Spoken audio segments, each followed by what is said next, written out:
தெய்வம் என்பது எங்கே இருக்கிறது? அது கல்லிலும் மண்ணிலும் மட்டும்தான் இருக்குதா, அல்லது நம்மளுடைய உணர்வுகளில் கலந்துருக்குதா? இந்த கேள்விக்கு விடை கொடுக்கும் வகையில் மிகச்சிறந்த உதாரணமாக திகழ்ந்தவங்க தான் நடிகை துளசி அப்படின்றவங்க. அவங்க வாழ்க்கையில் பாபா நிகழ்த்தின அற்புதத்தை தான் நாம் இன்னைக்கு இந்த வீடியோவில் பார்க்க போகிறோம். யார் இந்த நடிகை துளசி அப்படின்னு பார்த்தீங்கன்னா, இவங்க தமிழ், தெலுங்கு, கன்னடம்ட்டு பல மொழிகளில் திரைப்படங்களில் முன்னணி நடிகையாக வலம் வந்தவங்க. இவங்களுடைய திரையுலக பயணத்தை விட இவங்களுடைய ஆன்மீக பயணம் தான் மிகவும் ஆச்சரியமானது. இவங்க பார்த்தீங்கன்னா டைரக்டர் சிவமணியன் அப்படின்றவரை கல்யாணம் பண்ணிக்கிட்டாங்க. இவங்களுடைய பையன் பேர் சாய் தருண். இவங்க பார்த்தீங்கன்னா 300க்கும் மேற்பட்ட திரைப்படங்களில் நடிச்சிருக்கிறாங்க. 50 வருடங்களுக்கும் மேலாக சினிமா துறையில் இருக்கிறவங்க தான் இந்த துளசின்றவங்க. தமிழில் பார்த்தீங்கன்னா சுந்தரபாண்டியன் அப்படின்னு சொல்லி ஒரு படம் வந்திருந்தது. சசிகுமார், லக்ஷ்மி மேனன் அவங்க நடிச்சிருந்தாங்க. அந்த படத்தில் லக்ஷ்மி மேனனுக்கு அம்மா கேரக்டரில் இவங்க ஒரு பாட்டில் கூட வருவாங்க. நெஞ்சுக்குள்ளே நெஞ்சுக்குள்ளே வச்சிருக்கேன் ஆசை, அந்த பாட்டில் கூட இவங்க லக்ஷ்மி மேனனுடைய அம்மாவாக வந்து அவங்களோட சீன் ஒன்று வரும். துளசி அவர்கள் சினிமா துறைக்கு வந்த காலகட்டத்தில் பார்த்தீங்கன்னா சில இருண்ட பக்கங்களும் இவங்க வாழ்க்கையில் இருக்குது. அதே மாதிரி சில கொள்கைகளையும் இவங்க வந்து பின்பற்றிட்டு வந்திருக்கிறாங்க. துளசி அவர்கள் சினிமா துறைக்கு வந்தப்போ பார்த்தீங்கன்னா அந்த அளவுக்கு தொழில் வளர்ச்சியோ தொழில்நுட்பமோ வளராத ஒரு காலகட்டம். நிறைய சவால்கள் வந்து பெண்களுக்கு இருந்தது. பெண்களை வந்து அவ்வளோ ஈஸியாக ஒரு நடிகையாவோ இல்லை வந்து பெண்களை அந்த சினிமா துறையில் அவ்வளோ ஈஸியாக வந்து அதில் போயிட முடியாது. அந்த மாதிரியான ஒரு நேரத்தில் தான் இவங்க அந்த சினிமா துறையில் போய் வேலை செஞ்சுட்டு இருந்தாங்க. அது அவ்வளோ ஈஸி கிடையாது. சுற்றிலும் பார்த்திங்கன்னா நிறைய ஆண்கள் இவங்களை சுற்றி பலவிதமான பேச்சுக்களையும் கிசுகிசுக்களையும் எதிர்மறையான பேச்சுக்களையும் எப்போவுமே பேசிக்கிட்டு இவங்க கிட்ட நெருங்கி வருவாங்களாம். இந்த மாதிரி ஆண்கள் வந்து பேசும்போது நான் எதையுமே காது கொடுத்து கேட்டதே கிடையாது, எதையுமே வந்து பார்த்ததும் கிடையாது. தப்பாக அவங்கள பார்க்குறாங்கன்னா அதை இவங்க வந்து கண்டுக்கினதும் கிடையாது. இவங்களுடைய கொள்கை என்ன அப்படின்னு பார்த்தீங்கன்னா, டோன்ட் லிசன் டோன்ட் டெல் அப்படின்றது தான் என்னுடைய தாரக மந்திரம். ஒரு குதிரைக்கு எப்படி வந்து கடிவாளம் கட்டினா அது நேராக போயிட்டு ஒரே பாதையில் போய் ஓடி சேருமோ, அதே மாதிரி தான் என்னுடைய சினிமாவையும் நான் பார்த்தேன். எதற்கும் வந்து கலங்காமல் என்னுடைய வேலையில் மட்டும் ஒரு தவமாக நான் வந்து செஞ்சேன். நான் அதனால தான் இத்தனை ஆண்டுகள் வெற்றிகரமாக நிலைத்து நிற்க முடிஞ்சுது அப்படின்றதையும் இந்த துளசின்றவங்க சொல்லியிருக்கிறாங்க. இந்த துளசி அவர்களுக்கு ஆன்மீகத்தில் எப்படி நாட்டம் வந்தது அப்படின்னு பார்த்தீங்கன்னா, இவங்களுடைய தாத்தா மூலமாக. இவங்களுடைய தாத்தா பார்த்தீங்கன்னா ரமண மகரிஷி கிட்ட சீடராக இருந்தவர். அது மட்டும் இல்லாமல் இந்திரா காந்தி அவர்களுக்கு ஆன்மீக ஆலோசகராக இருந்தவர் தான் இவங்க தாத்தா. இவங்க தாத்தா பார்த்தீங்கன்னா நிறைய விஷயங்களை துளசி அவர்களுக்கு சொல்லி கொடுத்துருக்கிறாரு. பாபாவை பற்றியும் அவர் தான் வந்து சொல்லியிருக்கிறாரு. அவர்கிட்ட பேசு, நீ சண்டை போடு, நீ ஃப்ரெண்டாக வந்து அவர் கூட இரு, உனக்கு நிறைய நல்லதை பண்ணுவார், நீ தூரமாக விலகி இருக்காத அப்படின்ற நிறைய நல்ல விஷயங்கள் இவங்க தாத்தா வந்து அவங்களுக்கு சொல்லி கொடுத்துருக்கிறாரு. இவங்க தாத்தா சொல்லி கொடுத்தபடியே இவங்களும் பாபாவை வழிபட ஆரம்பிக்கிறாங்க. தினசரி காலையில் பாபாவுடைய படத்து முன்னாடி விளக்கேற்றினதுக்கு அப்புறம் தான் இவங்களுடைய நாளே ஆரம்பிக்கும். நிறைய அற்புதங்களையும் பாபா இவங்களுக்கு செய்ய ஆரம்பிக்கிறாரு. பாபாவை இன்னும் இவங்க உணர ஆரம்பிக்கிறாங்க. மிக தீவிரமான ஒரு பக்தையாகவும் மாறுறாங்க. மயிலாப்பூர் பாபா கோவிலில் இவங்களுக்கு நடந்த ஒரு அதிசயத்தை இவங்க சொல்லியிருக்கிறாங்க. அது எப்படி நடந்ததுன்னு பார்த்தீங்கன்னா, இந்த துளசின்றவங்களுக்கு பார்த்தீங்கன்னா ஒரு தம்பி இருக்கிறாரு. அவரை வந்து இவங்க தான் வளர்த்துருக்குறாங்க.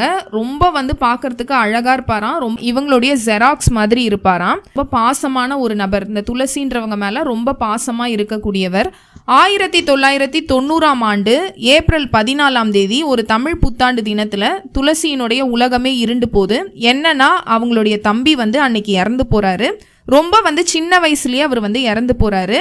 தன்னுடைய தம்பியை வந்து இவங்களே வளர்த்தாங்க இல்லையா, அதனால அந்த இழப்பை வந்து இவங்களால ஏற்றுக்க முடியல. அப்போ அவங்க வந்து ஷிரடி பாபாவுடைய தீவிரமான பக்தையாகவும் இருந்திருக்கிறாங்க. ஆனால் தம்பியோடைய இந்த மரணத்துக்கு அப்புறம் பார்த்தீங்கன்னா அவங்களுக்கு கோபம் பயங்கரமாக தலைக்கேறுது. நீ எல்லாம் ஒரு கடவுளா, நான் போய் உன்னை போய் கும்பிட்டனே அப்படின்னு சொல்லி அவங்க வீட்டில் இருக்கக்கூடிய பாபா படத்தெல்லாம் தூக்கி போட்டு உடைக்கிறாங்க. என்னுடைய தம்பியை நீ ஏன் காப்பாற்றலை அப்படின்னு சொல்லி பாபா கிட்ட பயங்கரமாக கத்தி சண்டை போடுறாங்க.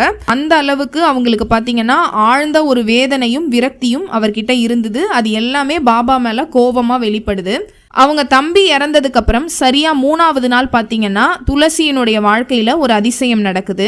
அன்னைக்கு அதிகாலையில 3:30 மணி இருக்கும். துளசி வந்து அரை தூக்கத்துல இருக்கிறாங்க. அப்போ அவங்க வீட்டுள்ளையும் அவங்களுடைய ரூம் உள்ளேயும் பார்த்தீங்கன்னா ஒரு தெய்வீக ஒளி பரவுறத அவங்க வந்து உணர்றாங்க. அவங்க ரூம்ல பார்த்தீங்கன்னா சாக்ஷாத் ஷீரடி சாய்பாபாவே நேரில் தோன்றுறாரு. துளசி வந்து படுத்துட்டு இருக்காங்க இல்லையா, அவங்களுடைய தலையை வந்து மென்மையா தடவி கொடுக்குறாரு. தடவி கொடுத்துட்டு அவருடைய குரலையும் நான் கேட்டேன், அவர் என்ன பேசினாரு அப்படின்றதையும் சொல்லியிருக்கிறாங்க. மா அப்படின்னு சொல்லி கூப்பிட்டுருக்காரு துளசியை மராத்தியில். அதுக்கப்புறம் இங்கிலீஷில் பேச ஆரம்பிச்சிருக்கிறாரு. பாபா அவங்க கிட்ட என்ன சொல்கிறாரான்னு பார்த்தீங்கன்னா, நீ 7 ஜென்மங்களா எனக்கு தாயா இருந்த, கடந்த ஜென்மத்தில் ஒரு பிராமணர் வீட்டில் பசுவா நீ இருந்த, நான் உன்னுடைய பாலை குடிச்சு தான் வளர்ந்தேன் அப்படின்றத சொல்கிறாரு. உன்னுடைய தம்பியை நான் கொல்லலை, அவனுடைய ஆயுள் காலம் அவ்வளவுதான், அது முடிஞ்சிடுச்சு, அழாத, சரியா 6 வருடங்கள் கழித்து அவனே உனக்கு மகனாக வந்து பிறப்பான் அப்படின்றத பாபா சொல்கிறாரு. துளசி அவர்கள் அவங்க தம்பி இறந்தப்ப பாபா அவங்க ரூம்குள்ளே வந்து அவங்களுக்கு தலையை தடவி ஆறுதல் சொன்னார் இல்லையா, அவருடைய தொடுதலையும் அவருடைய உடலில் இருந்து வந்த அந்த நறுமணத்தையும் இன்னைக்கும் நான் உணர்ந்துட்டு இருக்கேன் அப்படின்றத சொல்லியிருக்கிறாங்க. பாபாவுடைய விரல்கள் பார்த்தீங்கன்னா ரொம்ப சாஃப்டாக ஸ்மூத்தாக பிங்க் கலரில் இருந்தது அப்படின்றதையும் துளசி அவர்கள் அந்த பேட்டியில் தெலுங்குல அவங்க சொல்லியிருக்கிறாங்க. 1994ஆம் ஆண்டு துளசி அவர்களுக்கு திடீர்னு ஒரு டைரக்டர் கூட கல்யாணம் நடக்குது. அதுக்கப்புறம் 1996 அவங்களுக்கு ஒரு மகன் பிறக்கிறான். அவங்க தம்பி இறந்தது பார்த்தீங்கன்னா 1990 சரியா பாபா சொன்னது போலவே 6 வருடங்கள் கழித்து இவங்களுக்கு குழந்தை பிறந்துருச்சு. அந்த குழந்தை பார்த்தீங்கன்னா அச்சசலா இவங்களுடைய இறந்து போன தம்பியோட ஃபேஸ் எப்படி இருக்குமோ அதே முகஜாடையில் இவங்களுக்கு வந்து குழந்தை வந்து பிறந்திருக்குது. பாபா கொடுத்த வாக்கை காப்பாத்திட்டாரு அப்படின்றத நான் அன்னைக்கு உணர்ந்தேன் அப்படின்றதையும் துளசி அவர்கள் சொல்லியிருக்கிறாங்க. தன்னுடைய மகனுக்கு சாய் அப்படின்ற பேரை வந்து வச்சிருக்கிறாங்க. இவங்களுடைய பையன் பேர் பார்த்தீங்கன்னா சாய் தருண் அப்படின்றது. குழந்தை பிறந்த 11வது நாள் பார்த்தீங்கன்னாக்கா இவங்களுக்கு அந்த அறுவை சிகிச்சை பண்ணியிருக்கிறாங்க, சி செக்ஷன் பண்ணியிருக்கிறாங்க. அந்த தையல் கூட பிரிக்கலை. இவங்களுடைய தாத்தா வந்து ஏற்கனவே நான் சொல்லியிருக்கேன் இல்லையா, பெரிய பாபா பக்தர், நிறைய வந்து இந்திரா காந்திக்கே வந்து ஆன்மீக ஆலோசகராக இருக்கிறவருன்ட்டு. அவர் வந்து ஒரு நாள் 5 மணிக்கு காலையில் இவங்களுக்கு ஃபோன் பண்ணுறாரு, மயிலாப்பூர் பாபா கோவிலுக்கு வந்துடு குழந்தைய கூட்டிகிட்டு அப்படின்னு சொல்லிட்டு. இவங்களும் இவங்க கார் டிரைவரோட பார்த்தீங்கன்னா குழந்தைய தூக்கிக்கிட்டு மயிலாப்பூர் பாபா கோவிலுக்கு போகிறாங்க. இவங்க வந்ததுக்கப்புறம் பார்த்தீங்கன்னா அந்த குழந்தைய இவங்க தாத்தா கிட்ட கொடுக்குறாங்க. இவங்க தாத்தா மயிலாப்பூர் பாபா கோவிலில் இருக்கிற பாபா இருக்கார் இல்லையா, அவர் மடியில் வந்து அந்த குழந்தைய வந்து போடுறாரு. போட்டதுக்கப்புறம் பார்த்தீங்கன்னா அந்த குழந்தை பாபாவை பார்த்து சிரிக்குது. பாபா பார்த்தீங்கன்னா அப்படியே முன்னாடி வந்து தலையை கீழே குனிஞ்சு ஃப்ரண்ட்டில் வந்து அந்த குழந்தைய பார்த்து அவரும் சிரிச்சிருக்கிறாரு. இது என்னுடைய கண்ணு முன்னாடி நடந்தது. இது நடக்கும்போது பார்த்தீங்கன்னா அருணா அப்படின்னு சொல்கிறவங்களும் அங்கே இருந்திருக்கிறாங்க. அங்கே இன்னும் பல பக்தர்களும் இருந்திருக்கிறாங்க. அவங்க எல்லாருமே பாபா வந்து இந்த மாதிரி ஒரு அற்புதத்தை நிகழ்த்தினதை அவங்க பார்த்துருக்குறாங்க. இது எல்லாத்துக்கும் அவங்களும் சாட்சி அப்படின்றத துளசி அவர்கள் அவங்களுடைய பேட்டியில் சொல்லியிருக்கிறாங்க.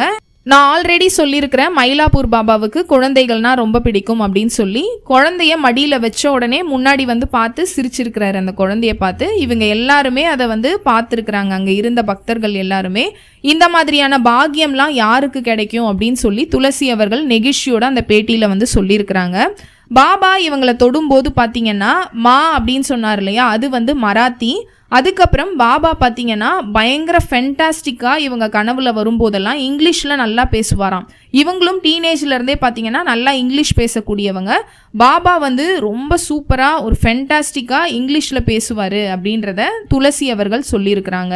துளசி அவர்கள் மேலும் என்ன சொல்கிறாங்கன்னா, ஒருவருடைய மனசாட்சியும் அன்பும் தூய்மையாக இருந்தால் யார் வேணும்னாலும் இறைவனை பார்க்க முடியும் அப்படின்ட்டு அவங்க நம்புகிறாங்க. இதுவே எனக்கு போதும், நான் கேட்டேன்னு பாபா இவ்வளோ விஷயத்த எனக்காக பண்ணியிருக்கிறாரு, இவ்வளோ டேட்டாவை எனக்கு கொடுத்துருக்கிறாரு, நான் இதுக்கு மேலே அவர்கிட்ட என்ன கேட்க முடியும் அப்படின்னு சொல்லி துளசி அவர்கள் சொல்லியிருக்கிறாங்க. நிறைய பேர் அவங்கள பார்க்கும்போது கேட்கக்கூடிய கேள்வி என்னன்னா, நீங்கள் எப்படி எப்போவுமே காமாக இருக்கீங்க அப்படின்னு சொல்லி கேட்பாங்களாம். சில உண்மைகள் மற்றும் ஆன்மீகத்தை நாம் புரிஞ்சுக்கும் போது ஒருவருக்குள்ள தானாகவே ஒரு மௌனமும் அமைதியும் ஏற்படும் அப்படின்றத சொல்லியிருக்கிறாங்க. பதிலளிக்க தைரியம் இல்லாதவங்களும் இல்லை உண்மையை மறைக்கிறவங்களும் தான் அமைதியாக இருப்பாங்க அப்படின்ற அர்த்தம் கிடையாது. மனசாட்சி தெளிவாக இருக்கிறவங்க எப்பவுமே வெளிப்படையாக பேசுவாங்க அப்படின்றத சொல்லியிருக்கிறாங்க. நான் அப்படி தான் வாழ்கிறேன் அப்படின்றதையும் துளசி அவர்கள் சொல்லியிருக்கிறாங்க. ராமர், கிருஷ்ணர் மாதிரியான அனைத்து தெய்வங்களும் எனக்குள்ள இருக்கிறத நான் நிறைய வாட்டி உணர்ந்திருக்கிறேன் அப்படின்றதையும் துளசி அவர்கள் சொல்லியிருக்கிறாங்க. துளசி அவர்கள், நான் என்னுடைய வாழ்க்கையில நிறைய இடத்துல கடவுளை உணர்ந்திருக்கிறேன், அந்த தெய்வீக அனுபவங்களும் எனக்கு பல தடவை நடந்திருக்குது அப்படின்றத சொல்லி திருப்பதி பெருமாள் இவங்க வாழ்க்கையில நடத்தின ஒரு அற்புதத்தை வந்து இதுல பகிர்ந்திருக்கிறாங்க. இந்த துளசி அவர்கள் சினிமா துறைக்கு வர்றதுக்கு முன்னாடி பார்த்தீங்கன்னா இவங்க நிறைய கோவில்களில் ப்ரோக்ராம்ஸ்லாம் நடக்கும் இல்லையா, பரதநாட்டியம், மாறுவேஷம், அந்த மாதிரி நிறைய ப்ரோக்ராம்ஸில் கலந்துட்டு இருந்திருக்காங்க. கிட்டத்தட்ட 1003 ப்ரோக்ராம்ஸ் வந்து இவங்க கலந்துட்டு இருந்திருக்கிறாங்க. இவங்களுடைய 8வது வயசில் பார்த்தீங்கன்னா திருப்பதியில் 9th ப்ரோக்ராம் வந்து நடந்திருக்குது. ஸ்ரீனிவாச கல்யாணம் அந்த ப்ரோக்ராமோட பேர். அதில் இவங்க வந்து சின்ன கிருஷ்ணராக வேஷம் போட்டிருக்காங்க. ஆப்போசிட்டில் இருக்கிறவங்கெல்லாம் பார்த்தீங்கன்னா ராதை, ராமர் அந்த மாதிரியான வேஷம் போட்டுட்ருக்காங்க. அப்போ திருப்பதி கோவிலுடைய பெரிய பூசாரி இருக்கார் இல்லையா, அவர் வந்து சுவாமிக்கு ஒரு பெரிய கற்பூரத்தை தட்டில் காமிச்சிட்டு அந்த கற்பூரத்தட்டை எடுத்துகிட்டு வந்து இவங்களுடைய முகத்தில், அதாவது நெத்தியிலலாம் வந்து தொட்டு ஒத்தி விடுறாரு. இவங்க அது தெரியாமல் பார்த்தீங்கன்னா என்ன எதையோ எடுத்துகிட்டு வந்து என் முகத்தில் நீட்டுறீங்கன்னு சொல்லி தள்ளி விட்டுடுறாங்க. அதுக்கு அந்த பூசாரி என்ன சொல்லியிருக்கிறாருன்னா, அம்மா அப்படி சொல்லாத, சுவாமியோடைய ஆணைப்படி தான் நான் உனக்கு இதை வைக்கிறேன் அப்படின்றத அந்த பூசாரி அவங்க கிட்ட சொல்லியிருக்கிறாரு. அதுக்கு மறுநாள் பார்த்தீங்கன்னா ப்ரோக்ராம்லாம் முடிஞ்சதுக்கப்புறம் சென்னையில் இருக்க அவங்க வீட்டுக்கு வந்து வந்திருக்கிறாங்க. மத்தியானம் 2 மணிக்கு சென்னையில் இருக்க இவங்க வீட்டில் வந்து பெட்டில் இவங்க தூங்கிட்டே இருந்திருக்கிறாங்க. அப்போ பார்த்தீங்கன்னா இவங்களுடைய கால் பகுதியாண்ட ஒரு மர பீரோ வந்து நல்ல வெயிட்டான ஒரு பீரோ, பழங்காலத்து பீரோ ஒன்று வந்து இருந்திருக்குது. கரெக்டாக இவங்க மேலே வந்து அந்த பீரோ அப்படியே சாஞ்சு விழ வந்திருக்குது. இவங்க அப்படியே ஒரு பக்கமாக உருண்டு அப்படியே தள்ளி போயிருக்கிறாங்க. அந்த மர பீரோ விழுந்த ஸ்பீடில் பார்த்தீங்கன்னா இவங்களுடைய கண் பகுதியில் மேல் பக்கத்தில் பார்த்தீங்கன்னா அப்படியே ஒரு காயம் மட்டும் ஏற்பட்டுட்டு இவங்க உயிருக்கு எந்த ஆபத்தும் இல்லாமல் கண்ணை வந்து மூடி இருந்ததால் இவங்க கண்ணுக்கும் எந்த ஆபத்தும் இல்லாமல் இவங்க வந்து பொழைச்சிருக்கிறாங்க. அதாவது கண்ணை மூடிட்டு நம்மளுடைய அந்த மேல் பகுதி இருக்கும் இல்லையா, அதில் வந்து கீறல் போட்டால் எப்படி இருக்கும் அந்த மாதிரி அந்த பீரோ விழுந்த ஸ்பீடில் அவங்களுக்கு அந்த இடத்துல காயம் ஏற்பட்டிருக்கு. கரெக்டாக பூசாரியும் பார்த்தீங்கன்னா திருப்பதியில் இவங்க கண்ணில் அந்த கற்பூரத்தை ஒத்த வரும்போது இவங்க தட்டி விட்டாங்க இல்லையா, அதுக்கும் இதற்கும் ஏதோ ஒரு தொடர்பு இருக்குது. அந்த மர பீரோ ரொம்ப வெயிட்டாக இருந்தது. அது என் மேலே அன்னைக்கு விழுந்திருந்ததுன்னா நான் வந்து இறந்துருப்பேன். என்னை காப்பாற்றினது திருப்பதி பெருமாள் தான் அப்படின்றத நெகிழ்ச்சியோட சொல்லியிருக்கிறாங்க. எனக்கும் கடவுளுக்கும் எப்போவுமே ஒரு கனெக்ட் இருக்கிறத நான் நிறைய தடவை உணர்ந்திருக்கிறேன் அப்படின்றத சொல்லியிருக்கிறாங்க. இவங்க லைஃப்பில் கடவுள் நிகழ்த்தின 2வது அற்புதம், 2வது இறை அனுபவம் என்னன்னு பார்த்தீங்கன்னா, இவங்க வந்து ஒரு மலையாள பட ஷூட்டிங்காக லண்டன் போகிறாங்க. அது வந்து மோகன்லால் நடித்த படம், அப்பு அந்த படத்தோட பேர். அந்த படத்தில் இவங்களை நடிக்கிறதுக்காக கூப்பிட்றாங்க. அதுக்காக லண்டன் போகிறாங்க. இவங்க ஏற்கனவே பார்த்தீங்கன்னா சில படங்கள்லாம் நடிச்சுட்டு வீட்டில் வந்து ரெஸ்டே இல்லாமல் இருக்கிறாங்க. அதனால் உடனடியாக இந்த படத்தோட ஷூட்டிங்க்கு பார்த்தீங்கன்னா ஒரு ஜெட்டில் வந்து இவங்க புறப்பட்டு போகிறாங்க. இப்போ டைம் டிஃப்ரென்ஸுன்னு சொல்லுவாங்க இல்லையா, டைம் ஜோனுன்னு. இப்போ நம்மளுக்கு இங்கே பகல்னா லண்டனில் வந்து அங்கே இரவு. அங்கே வந்து நைட் ஷூட்டிங் வைக்கிறாங்க. லண்டனில் நைட் டைமில் அந்த ஷூட்டிங் நடக்குது. இவங்களுக்கு வந்து ரொம்ப தூக்கமும் வருது அந்த டைமில். என்ன சீனுன்னு பார்த்தீங்கன்னா, இவங்க வேகமாக ஓடி வந்து அங்கே ஒரு கிளாஸ் டோர் இருக்கும், அதை உடச்சிக்கிட்டு அது வழியாக வெளியே வரணும். இதுதான் வந்து சீனு. அவங்க அன்னைக்கு தூக்க கலக்கத்தில் இருக்கிறாங்க. தூக்க கலக்கத்திலேயே அந்த சீனை வந்து பண்ணுறாங்க. அப்படி பண்ணும்போது பார்த்தீங்கன்னா அந்த கிளாஸ் டோரில் ஒரு செயினும் இருந்திருக்குது ஷார்ப்பாக. அந்த கிளாஸும் வந்து இவங்களுடைய கையில் பட்டு இவங்களுடைய கையில் வந்து நல்லா வந்து காயம் ஏற்பட்டிருக்கு. அங்கே இருந்த ஒரு நார்மல் டாக்டர், இப்போ அதுக்காக வந்து ஸ்பெஷல் டாக்டர்லாம் அந்த நைட் டைமில் அவங்களால கூட்டிகிட்டு வர முடியாது. ஷூட்டிங்லேயே டாக்டர் இருப்பாங்க இல்லையா, அந்த டாக்டர் வந்து அவங்க கையில் வந்து இருக்கக்கூடிய ரத்தத்தெல்லாம் தொடச்சிட்டு அவங்களுக்கு ஸ்டிச் போடுறாரு. ஸ்டிச் போட்டுக்கிட்டே அவர் என்ன சொல்கிறாருன்னு பார்த்தீங்கன்னா, இந்த இடத்துல ஒரு முக்கியமான நரம்பு இருக்குது, கரெக்டாக அந்த நரம்பு வந்து கட் ஆகாமல் அது வரைக்கும் மட்டும் உங்களுக்கு காயம் ஏற்பட்டிருக்கு. லைட்டாக இன்னும் கொஞ்சம் கீழே ஆழமாக வந்து உங்களுடைய கையில் கீறல் விழுந்திருந்ததுன்னா இந்த நரம்பு வந்து கட்டாயிருக்கும். இந்த நரம்பு கட்டாயிருந்தால் இது உங்கள் உயிருக்கே பெரிய ஆபத்தாக இருந்திருக்கும். நீங்கள் ரொம்ப லக்கிமா அப்படின்னு சொல்லிட்டு அந்த டாக்டர் அவங்க கிட்ட சொல்லியிருக்கிறாரு. இதெல்லாம் கடவுள் தான் என் வாழ்க்கையில் நிகழ்த்துறாங்க, இந்த மாதிரி பெரிய பெரிய ஆபத்துக்கள்ல இருந்து என்னை காப்பாத்துறாங்க அப்படின்றத துளசி அவர்கள் சொல்லியிருக்கிறாங்க. மேலும் என்ன சொல்றாங்கன்னா, ஏதோ ஒரு சக்தி என்னை எப்போவுமே கவனிச்சுக்கிட்டே இருக்குது, அதனால் அந்த சக்தியை நான் ரொம்ப மதிக்கிறேன், அந்த பொறுப்பும் வந்து எனக்கு இருக்குது, அதனால் எப்போவுமே நான் கவனமாக இருந்துக்கிட்டே வரேன் அப்படின்றத துளசி அவர்கள் சொல்லியிருக்கிறாங்க. இவங்களுக்கு பார்த்தீங்கன்னா இன்ட்யூஷன்னு சொல்லக்கூடிய அந்த உள்ளுணர்வு, நடக்க போகிறது எல்லாமே முன்னாடியே தெரியறது, அதெல்லாம் நடந்திருக்குது. இவங்களுடைய சொற்களுக்கும் ஒரு வலிமை இருக்குது அப்படின்றத இவங்க உணர்ந்திருக்கிறாங்க. ஏதாவது சொன்னால் அது நடக்கும் அப்படின்றதும் இவங்களுக்கு தெரிஞ்சிருக்குது. அதனால் நான் யாருக்காவது ஏதாவது கெடுதலாக நான் சொன்னேன்னா அது எனக்கே திரும்ப வரும் அப்படின்றதையும் நான் உணர்ந்து நான் பேசக்கூடிய ஒவ்வொரு வார்த்தையுமே கவனமாக இருப்பேன். அது வட்டியும் முதலுமா தப்பாக இருந்தால் அது எனக்கே திரும்ப வரும் அப்படின்றதையும் நான் நம்புகிறேன். என்னுடைய பேச்சால் என் பிள்ளைகளோ உடன் பிறந்தவர்களோ அல்லது உறவினர்களோ யாருமே காயப்படக்கூடாது அப்படின்றதுல நான் ரொம்ப உறுதியாக இருக்கிறேன்.